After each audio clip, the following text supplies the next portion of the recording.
The morning sun cast long shadows across the parking lot of a modest mechanic shop just outside Denver, Colorado. Trucks rolled by on the highway in the distance, their hum barely audible over the buzz of the small shop's activity. It was business as usual, or so it appeared. Jack Miller had spent years turning wrenches, building a name for himself with a reputation for honesty and hard work. A former member of the Hells Angels, Jack had walked away from his old life, trading in leather jackets for oil-stained uniforms. For him, every day at the shop was a step further from the man he used to be, and a chance to give back to the town he now called home. But today wasn't like any other day. That afternoon, Jack received a letter that would change everything. The letter was short, formal, and dismissive. His application for a contract with Smith & Company, one of the region's largest supply companies, had been rejected. Jack had poured weeks into that proposal, confident that his team could deliver what the corporation needed. But now, the opportunity was gone. Jack didn't think much of it at first. Contracts are competitive, and rejections are part of the game. But as the days went on, he started hearing whispers. Other minority-owned businesses in the area had applied for the same contract. None had been successful. Each had received the same form letter, their qualifications seemingly ignored. For years, Smith & Company had been a cornerstone of the local economy. They employed thousands, sponsored charity events, and maintained a public image of fairness. But the stories Jack heard painted a different picture, one where only certain businesses ever seemed to win contracts, and others were quietly pushed aside. Jack couldn't let it go. He'd spent his life fighting for respect, and he wasn't about to let his community be brushed off so easily. He started digging, asking questions, looking for answers. And that's when he found something that caught his attention. A former Smith & Company employee who was willing to talk. Jack sat quietly, absorbing the words. It wasn't just about him. This was systemic, a pattern of exclusion that stretched far beyond his shop walls. And now, he had a decision to make. He could let it go, chalk it up to business as usual. Or he could take a stand that might cost him everything he'd worked for. Jack didn't have all the answers yet, but one thing was clear. He wasn't going to back down.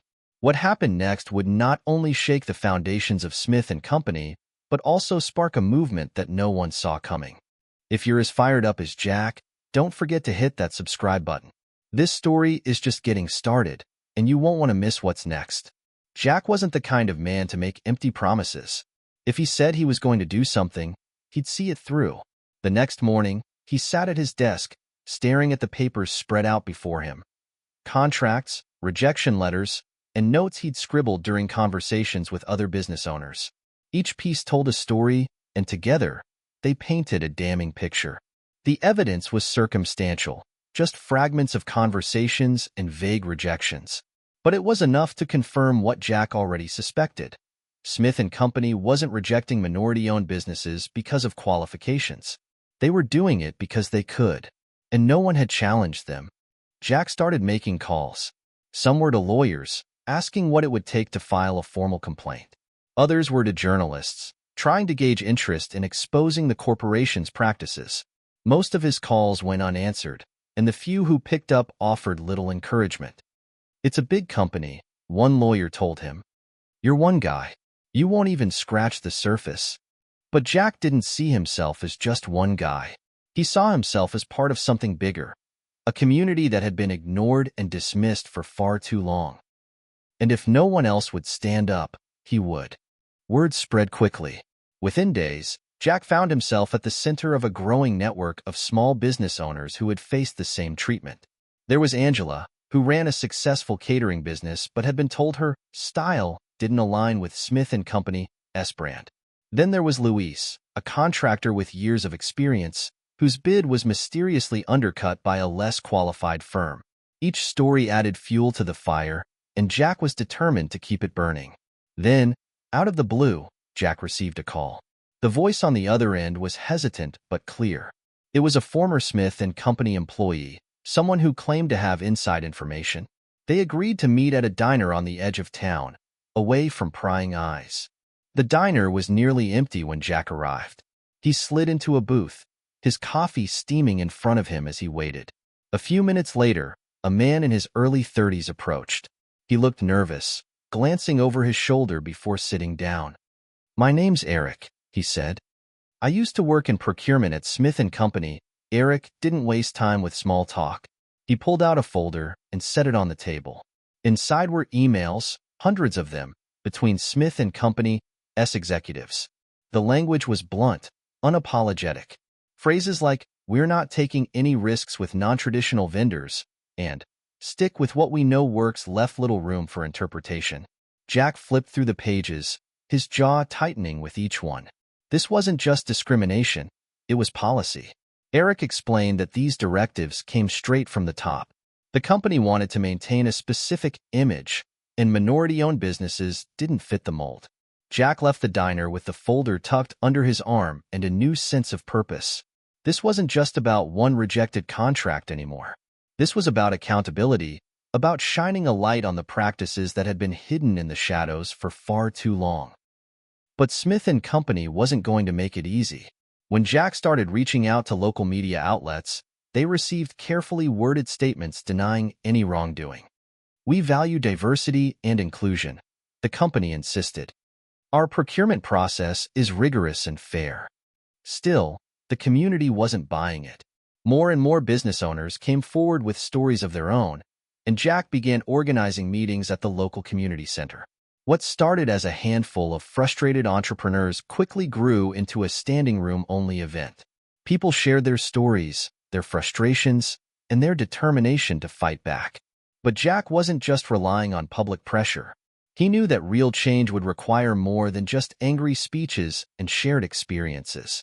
He needed to hit Smith & Company where it hurt, legally. With the help of a local civil rights attorney, Jack and his allies began building a case. Every rejected proposal, every suspicious email, every anecdote of unfair treatment became a piece of evidence in what was shaping up to be a major battle. It wasn't long before Smith & Company noticed. One morning, Jack arrived at his shop to find a sleek black car parked outside. A man in a tailored suit stepped out and introduced himself as one of the company's senior attorneys. He spoke calmly, his tone almost friendly, as he tried to dissuade Jack from pursuing the case. "These things can get messy," he said. "You might end up hurting yourself more than you hurt us." But Jack wasn't intimidated. "You came all the way out here to tell me that," he replied, his voice steady. "Sounds like you're more worried about yourselves than me." The man left without another word, but the message was clear. Smith & Company wasn't going to back down without a fight. And neither was Jack. With every meeting, every conversation, and every piece of evidence collected, he grew more determined. This wasn't just about a contract anymore.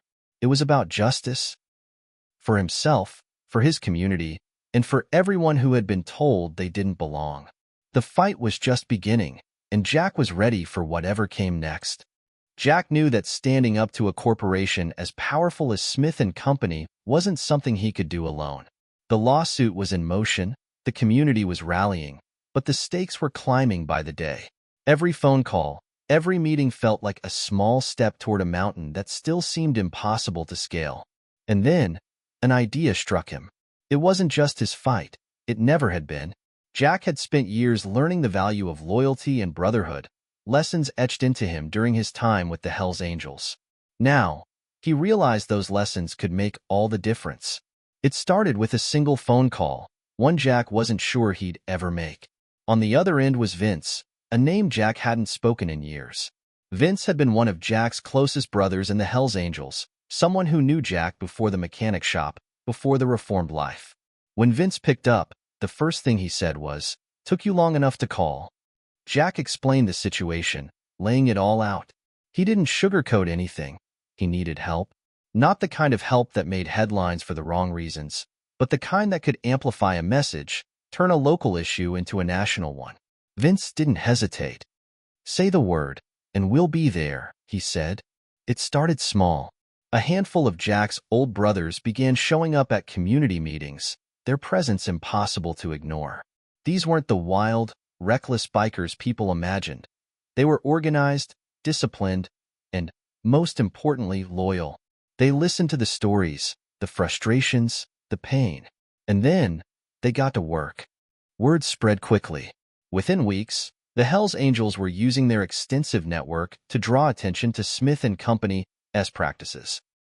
They reached out to journalists, bloggers, and activists, sharing Jack's story and the evidence he'd gathered.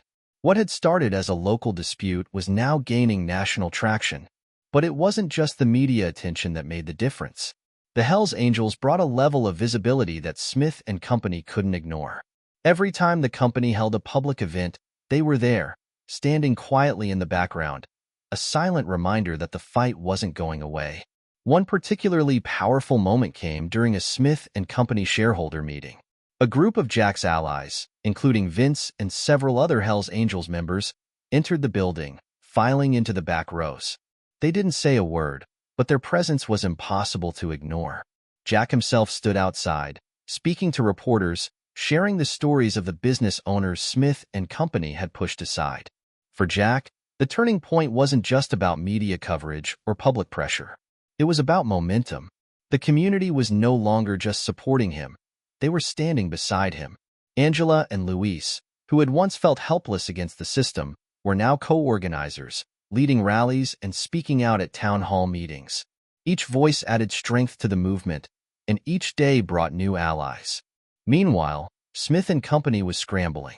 Internal emails, later leaked to the press, revealed the company's growing concern. "This is becoming a PR nightmare," one executive wrote. "We need to contain this before it gets out of hand." But it was already too late. The story had taken on a life of its own, spreading far beyond the small Colorado town where it began. Then came the rally. It was Vince's idea, but it quickly became a community effort. Hundreds gathered outside Smith and Company's headquarters, their signs and voices demanding accountability. Jack stood at the front, a microphone in hand, his voice steady as he spoke to the crowd. "This isn't just about me," he said. "This is about all of us. Every small business owner who's been told they don't belong, every person who's been made to feel less than because of who they are. This ends here." The rally was a turning point in more ways than one. That same day, a new piece of evidence surfaced, leaked financial records showing that Smith and Company had funneled millions into contracts with a small, exclusive group of vendors, all while publicly claiming a commitment to diversity. The records were damning, and they gave Jack's legal team the ammunition they needed. As the pressure mounted, cracks began to form within Smith and Company's leadership. Employees who had once stayed silent now came forward, sharing stories of discrimination and unethical practices. The public's trust in the corporation was eroding by the hour, and the executives knew it. For Jack, it was a moment of validation, but also a reminder of how far they still had to go. The lawsuit was still pending, the battle far from over. But for the first time, it felt like victory was within reach. The tide had turned, and for the first time, Smith and Company was on the defensive.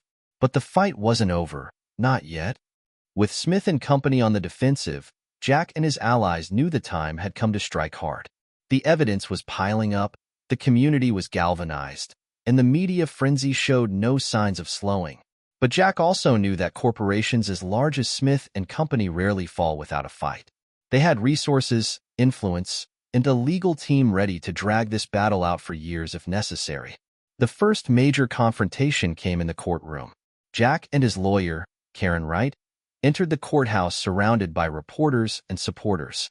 On the other side, Smith and Company's legal team arrived in force, their polished suits and confident demeanor a sharp contrast to the grassroots energy on Jack's side. It was a clash of two worlds, and the stakes couldn't have been higher. Inside the courtroom, the tension was palpable. Karen began by laying out the case with precision, detailing the patterns of exclusion and discrimination backed by the evidence Jack and his allies had collected. Emails, financial records, and testimonies were presented one by one, painting a picture of a company deeply entrenched in systemic bias. The courtroom fell silent as Karen called her first witness, Eric, the former Smith and Company employee who had risked everything to come forward.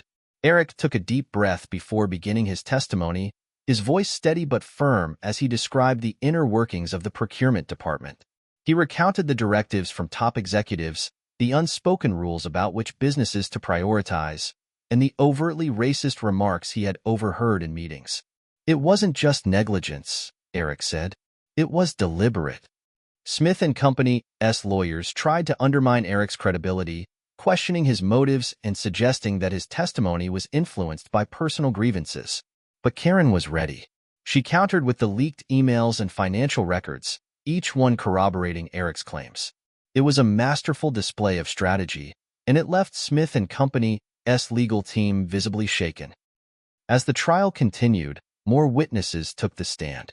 Angela and Louise shared their stories, their voices filled with a mix of anger and determination.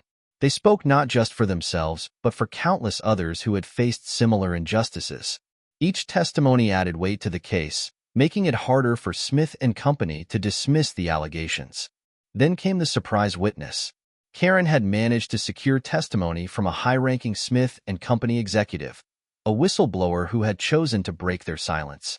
When the executive took the stand, the courtroom held its breath. "I worked at Smith and Company for over 15 years, the executive began. During that time, I witnessed practices that I can no longer ignore. The company prioritized profits over people, and they made it clear that diversity was just a marketing slogan, not a value." The testimony was damning, and it sent shockwaves through the courtroom. For Jack, it was a moment of vindication, proof that the fight he had started was making an impact. But it also underscored the scale of the challenge ahead. This wasn't just about Smith and Company. It was about changing a system that had allowed these practices to thrive for decades. Outside the courthouse, the atmosphere was electric. Supporters gathered in the streets, holding signs and chanting slogans. The media coverage was relentless, with headlines declaring the trial a turning point in the fight for equality and justice. But for Jack, the most powerful moments came in the quiet conversations he had with strangers, people who approached him to share their own stories, to thank him for his courage, and to remind him why this fight mattered. One evening, as Jack stood on the courthouse steps, a young woman approached him. She introduced herself as Maya, a recent college graduate who had started her own tech company.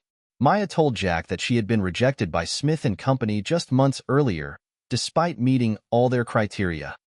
"Seeing you stand up to them," she said, "it gives me hope." As the trial entered its final days, Smith and Company launched a desperate counterattack. Their lawyers argued that the company's practices were standard industry procedures, not discriminatory policies. They brought in experts to testify about the complexities of procurement and the challenges of balancing diversity with efficiency. But the damage had already been done. The leaked documents, the testimonies, and the growing public outrage had turned the tide against them. Then, in a dramatic twist, Karen unveiled a final piece of evidence, a recording of a private meeting between Smith and Company executives. The recording, provided anonymously, captured a senior executive explicitly stating that the company's goal was to maintain a certain image by avoiding partnerships with minority-owned businesses. The courtroom erupted, and the judge called for order as Smith and Company's lawyers scrambled to respond. The recording was the tipping point. It left no room for interpretation, no space for excuses. Smith and Company's carefully constructed facade had crumbled, and the reality of their practices was laid bare for all to see. As the judge announced that the case would proceed to a verdict, Jack felt a surge of relief and determination. This was what he had fought for, not just accountability, but the chance to create real change. And while the fight wasn't over yet, he knew they were closer than ever to victory. The trial wasn't just about exposing the truth. It was about setting a precedent, about proving that even the most powerful corporations could be held accountable. And for Jack, it was a reminder that sometimes the hardest fights are the ones worth fighting. The trial had come to an end, but the ripple effects were only beginning. For weeks, the courthouse had been the epicenter of a battle that captured the attention of an entire nation. When the verdict was announced, Jack stood outside, surrounded by friends, allies, and supporters. The crowd erupted in cheers, their voices filling the air with a sense of triumph and vindication. The judge ruled in favor of Jack and his coalition, citing overwhelming evidence of Smith and Company's discriminatory practices. The company was ordered to pay millions in damages, implement sweeping reforms, and submit to independent oversight to ensure accountability. But for Jack, the victory wasn't about the money. it was about the message. This wasn't just a legal win. It was a call to action. For Smith and Company, the consequences were far-reaching. Their CEO resigned in disgrace, and several top executives faced investigations for their roles in perpetuating the company's unethical practices. Public trust in the corporation had been shattered, and their once pristine reputation was now a cautionary tale for businesses across the country. But for Jack, the story didn't end with the verdict. He knew that real change required more than just one lawsuit. It required a movement. With the settlement money, Jack founded the Equity in Business Initiative, a nonprofit organization dedicated to supporting minority-owned businesses and advocating for fair practices in the corporate world. The initiative quickly gained traction, drawing support from community leaders, activists, and even former Smith and Company employees who wanted to make amends. Jack's journey also inspired a wave of similar cases across the country. Other small business owners who had faced discrimination began stepping forward, emboldened by his story. News outlets covered these cases extensively, highlighting the systemic issues that had been overlooked for far too long. Jack became a reluctant but powerful figurehead for the movement, his voice carrying the weight of someone who had lived the fight. But amidst the whirlwind of attention and activism, Jack remained grounded. He continued running his mechanic shop, using it as a hub for community engagement. On any given day, you could find him working on cars, mentoring young entrepreneurs, or hosting workshops to help local business owners navigate the complexities of procurement and contracts. For Jack, the shop was more than a business. It was a symbol of resilience and hope. The Hells Angels played a pivotal role in the resolution too. While their presence had initially raised eyebrows, their commitment to Jack's cause had shattered stereotypes and misconceptions. Vince, who had rallied the group in Jack's hour of need, reflected on the journey. "It wasn't about us," he said. "It was about doing what was right. And I think we all needed that reminder." The bond between Jack and his old brothers grew stronger, rooted not in their shared past but in their shared values. Together, they organized charity events, fundraisers, and community projects, proving that even those with complicated histories could contribute to building a better future. Months after the verdict, Jack stood on the steps of City Hall, addressing a crowd of supporters. The Equity in Business Initiative had just received a grant to expand its operations nationwide, and Jack wanted to thank the people who had made it possible. "This isn't just my victory," he said. "It's ours. It's a reminder that when we stand together, when we refuse to back down, we can make a difference. No matter how big the challenge, no matter how powerful the opposition, we have the power to change the story." The crowd erupted in applause, their energy a reflection of the movement that had grown from Jack's fight. Among them was Maya, the young entrepreneur who had once approached Jack outside the courthouse. Now, she was one of the Equity in Business Initiative's most active volunteers, using her own experiences to inspire others. As the sun set over the city, Jack took a moment to reflect. The fight against Smith and Company had tested him in ways he never expected, but it had also reaffirmed his belief in the power of community, resilience, and justice. For every challenge he had faced, there had been a moment of triumph that made it all worthwhile. Jack didn't see himself as a hero, just someone who refused to stay silent in the face of injustice. And as he walked back to his shop that evening, he felt a quiet sense of pride, knowing that the legacy he was building would outlast him. The story of his fight wasn't just his. It belonged to everyone who had ever been told they didn't belong, everyone who had ever been underestimated, and everyone who believed in the possibility of a better, fairer world. The battle with Smith and Company was over, but the fight for equity and justice was far from finished. And Jack Miller, the mechanic who stood up to a giant, was ready for whatever came next.